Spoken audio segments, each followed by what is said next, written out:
working. Nobody told you to stop working.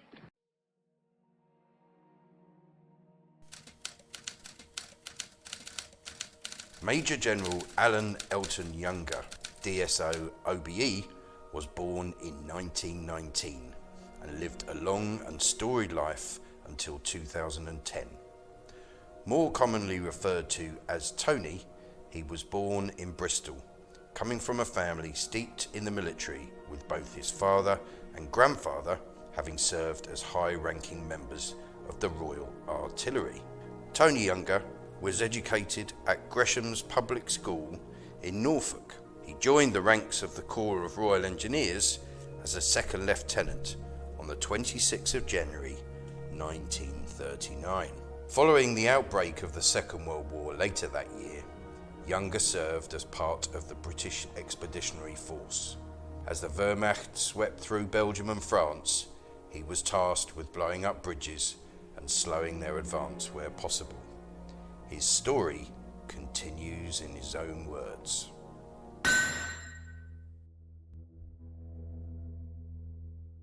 The Dieppe Raid, which took place in August 42, almost 2 years before the D-Day landing. This was a disaster. Some Canadians and commandos landed at Dieppe.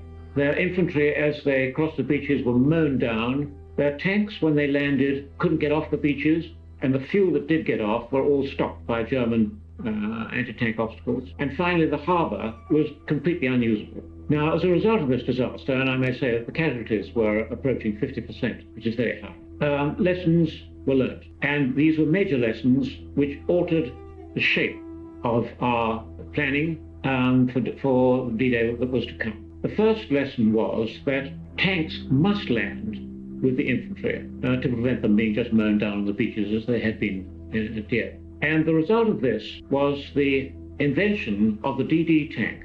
The DD tank had canvas side screens which could be lifted up so high enough so the tank could float in water. It also had two propellers at the back. The second lesson was that, as I said before, the tanks couldn't get off the beach. At Dieppe, there was just a plage running round the beach. That's a complete obstacle to a tank. So it was considered that engineers must land first in order to create gaps through or over whatever obstacles there were on the beaches. The third lesson was that the harbour, as I said, was unusable. The result of this was the invention of a so-called Mulberry Harbour, which was floated over just after D-Day and which enabled us to supply our troops.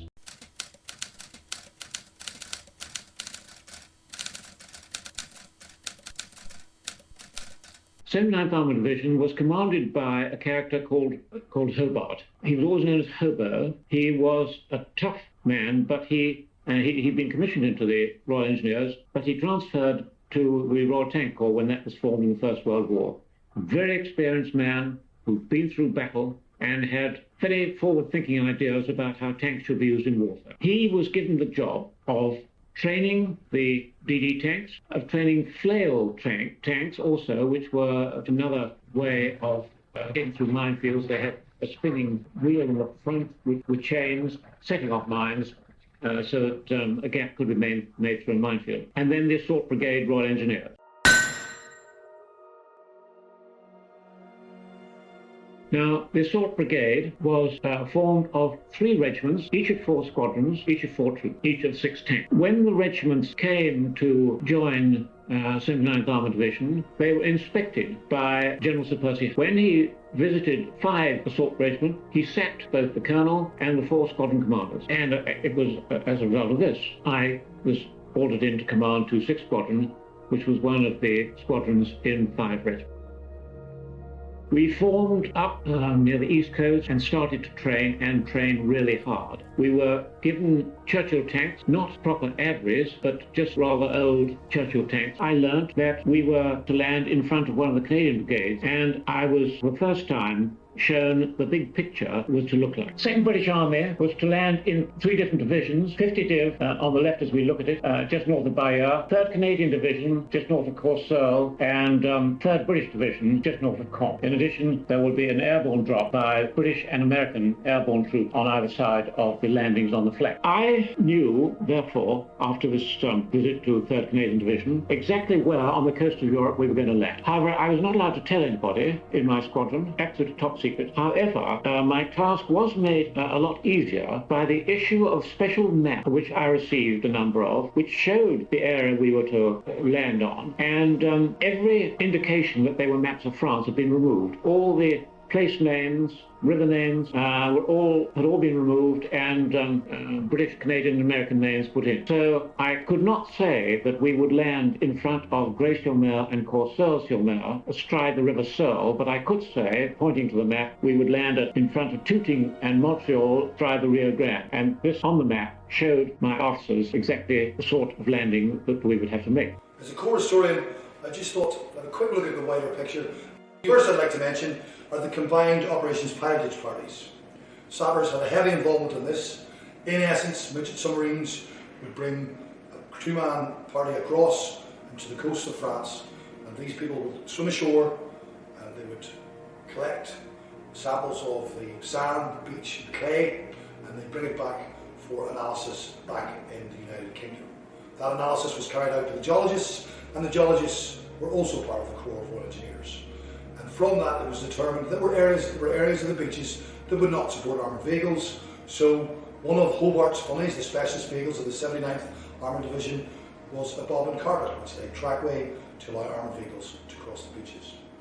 Second element I'd like to mention are the sappers that were part of the 6th Airborne Division, whose mission was to drop in to the eastern flank of the beaches and protect that flank from German counterattack.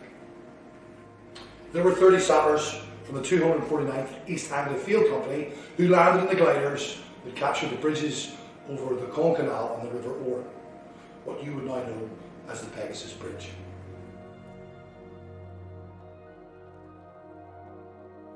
In addition, 591 Antrim Parachute Field Squadron dropped in both by parachute and by glider on D-Day, and they had 3 missions.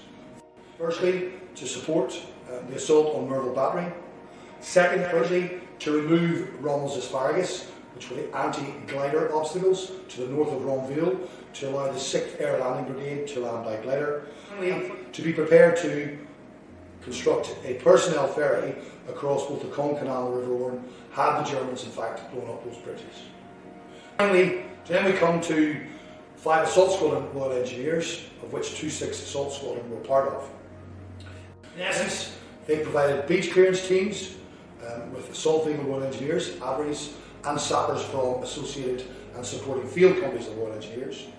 Gap clearance teams, which were AVREs and ploughs and dozers. And finally, from other field companies, assault demolition teams. And they had to clear both gaps and lanes off the beaches. In addition, the Corps also built 10 bailey bridges over the River Orne and the Caen Canal, at 5 over each. We provided support to the air component.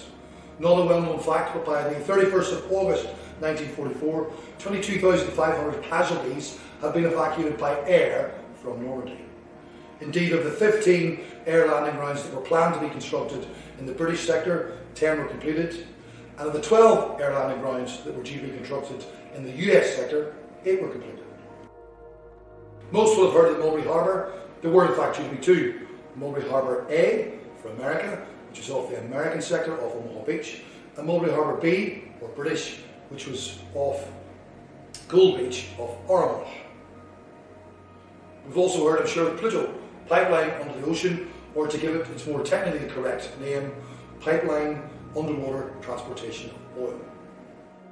We then started to receive our new tank, which had petards on the first time we'd seen them. And finally, towards the end of May, we were moved down to Gosport, completely sealed in there. No one was allowed to leave, where we had to waterproof our tanks and prepare for embarkation. 2 6 Squadron was going to be completely split for the landing. 1 and 2 troops were on this side of the River Searle, which is quite a sizable river, and 3 and 4 troops on this side. This side had a big plage, which obviously needed assault bridges dropping on it. This side was sand dune, but I had to select which side I was going to be with, and I could see this was going to be the most difficult side, so I decided to land with them. And I put Dickie Bowes, who commanded 3 troops, in command of the other 2 troops landing in front of Corsair. We were pulled out in our landing craft into Southampton water.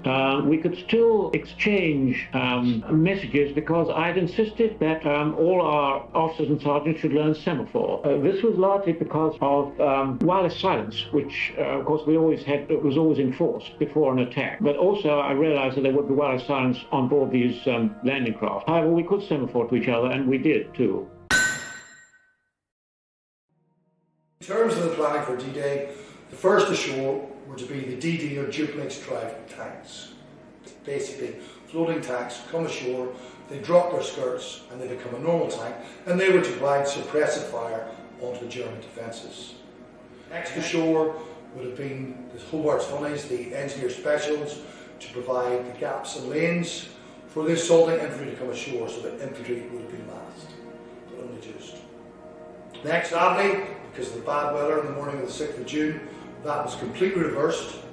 First ashore with the infantry, without any support, followed by the engineers with all their specialist equipment, and then followed by the DD tanks. Finally, we got the order to go early on the morning of the 5th of June. We set off across the channel. We were our landing craft in 2 lines. The one I was on was the front right-hand one. In front of us, there was nothing but one naval frigate with its guns all stripped for action. Otherwise, it was a clear sea in front. But behind, as far as the eye could see, was this line of landing craft, all waiting to follow us onto the shore. I was woken up early next morning by gunfire. I got up, had a quick shave, and dressed, and went up on the bridge again. And there was the coast of France in view, with every form of ship firing at it. We passed under a cruiser just as it let off its 6-inch guns, deafened us. I watched another landing craft with multiple rocket discharges on it, slowly going along the coast and firing off belts of rockets.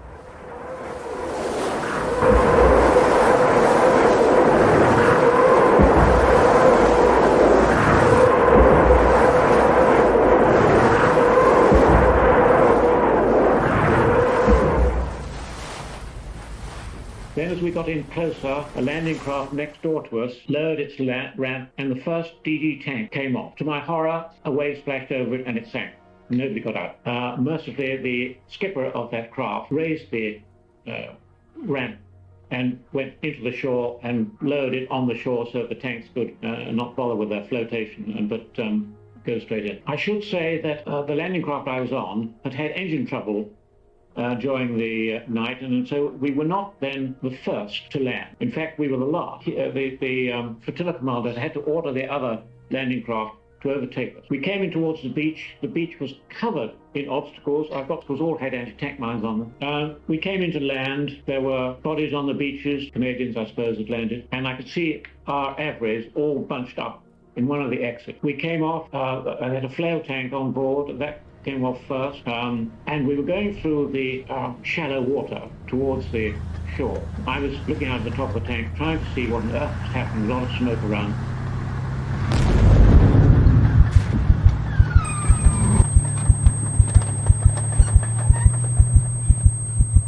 Suddenly I found myself sitting on the floor of the tank. I hadn't heard anything, I didn't know what it was doing. There was my wireless operator looking down at me, and I said to him, "What have you done?" I couldn't think why I was sitting on the floor. He said, "Sir, we've been hit." The moment he said that, I realized that I was very deaf. But luckily, this hit had been on the thickest part of the turret of the tank, and it had not penetrated the tank. Of course, it had wrecked the wirelesses that we had in the tank. Anyway, I told Corporal Sorensen to drive on up to the sand dunes, which he did. And once we got there, I jumped out because I couldn't command my squadron by radio. I had to do it on foot.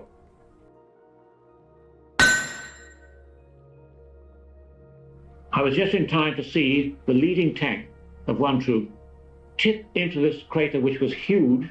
As I looked over the sand dunes, it was quite a way in front of the sand dunes. And you could see that it was going in.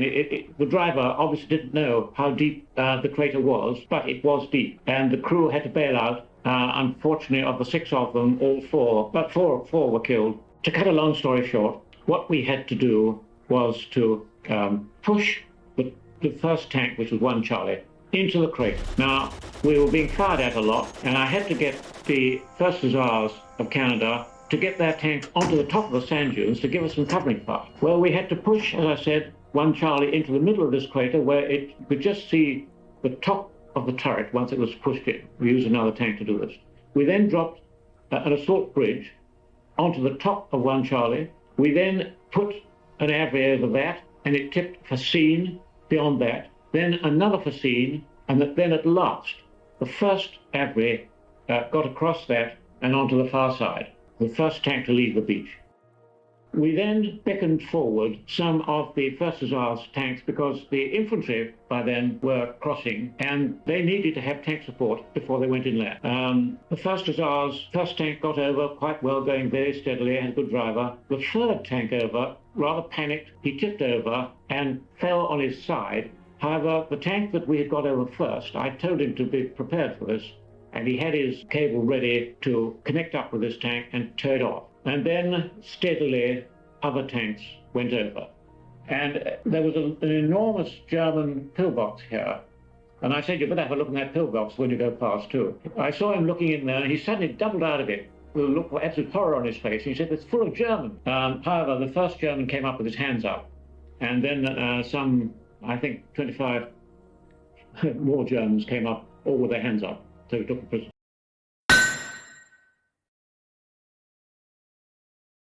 Walked along the beach to see how 1 troop were getting on. The only problem was mines, but they had no flails, so they were clearing their mines by hand. So I walked into Courseulles. Here, there's a swing bridge, and it was swung in the open position, and I could see it was going to have to be swung shut if anyone's going to get over. I went to have a look at it to see whether it was prepared for demolition, and saw that it was, and I was just looking at that when a shot rang out and hit the ground very close to me. I dived for the nearest doorway, in which there was a Frenchman standing, and he knew which window this shot had come from. Now, by chance, in another doorway, there was a Canadian. I don't know what he was doing there. 1 Canadian soldier. So we got hold of him, and the Frenchman directed him to fire shots from his rifle into this window. He fired about half a dozen shots. He was quite a good shot. We could see the window busting and then bits flying out. Nothing much more seemed to happen, so I thought, well, I'll go and have another look again. So I went out, and the Frenchman came with me, and he showed me how to rotate the big wheel to swing the bridge, so it was in fact crossing the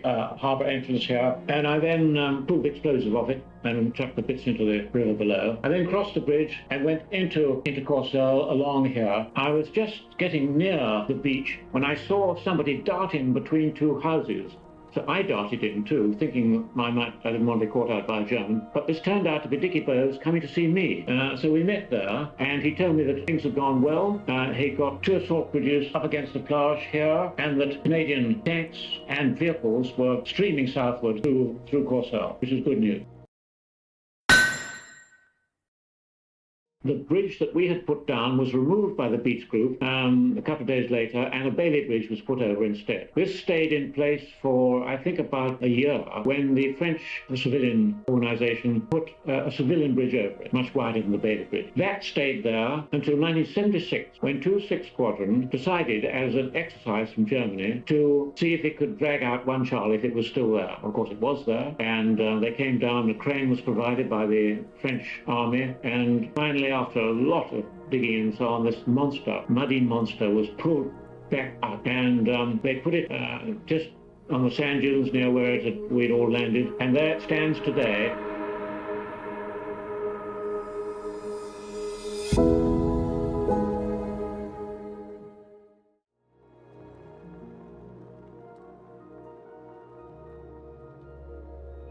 That evening, I went to see a doctor on the beach who said, well, I ought to be sent back to England, but the danger is your ear getting infection when it's been broken.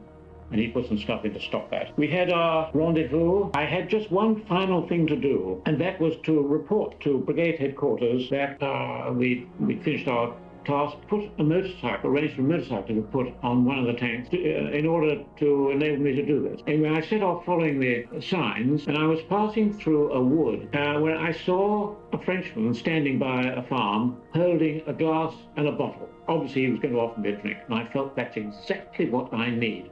This was towards the end of D-Day. So I stopped, and he poured out a big slug, and I took a great gulp. Very strong,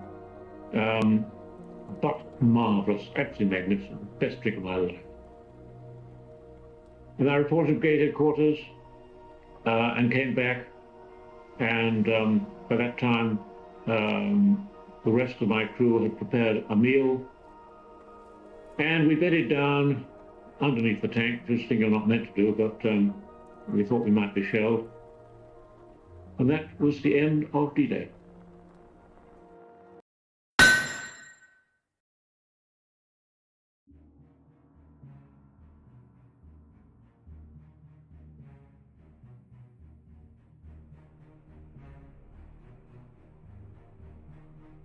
Just to give you a feel, within the 5th Assault Regiment 1 Engineers alone on D-Day, 24 were killed in action, 40 were wounded in action, and 49 were missing in action. And they lost 22 of their averages, which was approximately 50% of their strength.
Thank you for watching our video.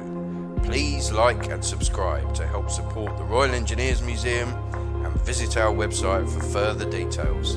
Our very best to everyone, everywhere.